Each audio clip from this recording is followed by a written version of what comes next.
तर मुंबईतील नालेसफाईची कामं 80% पूर्ण झालेली आहेत। इबोला विषाणूमुळे घाबरण्याची गरज नाही, मुंबईतील यंत्रणा सज्ज आहेत। मुंबईच्या महापौर रितू तावडे यांनी या संदर्भात भाष्य केलंय। झोन 5 जो आहे तो आता बऱ्यापैकी तोही एका चांगल्या टप्प्यावरती आलेला आहे। बाकीचे आपण जवळपास 70-75% पोहोचलो आहे। 80% आपण कंप्लीट करतोच आहे। काही ठिकाणी 80% कंप्लीट झालेले सुद्धा आहे। 80%च्या वर गेलेली आहे सफाई। आता जो मी जाऊन तिकडे पाहणी केली तर तो फ्लोटिंग गाळ आहे तो दिसतोय। अदरवाईज जो डेप्थ क्लिनिंग आपण बोलतो ती संपूर्ण साफ झालेली आहे। एक रुग्ण जो आहे तो सापडलेला आहे आफ्रिकेमध्ये।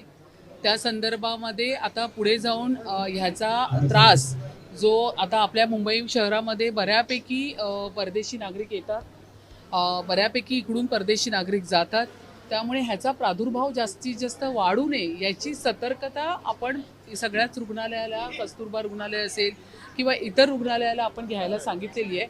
त्यामुळे त्याच्यावरती पूर्ण पाहणी आणि त्याच्या बाबतीत सगळी व्यवस्था करण्याचं काम हे मुंबई महानगरपालिका जातीने करते।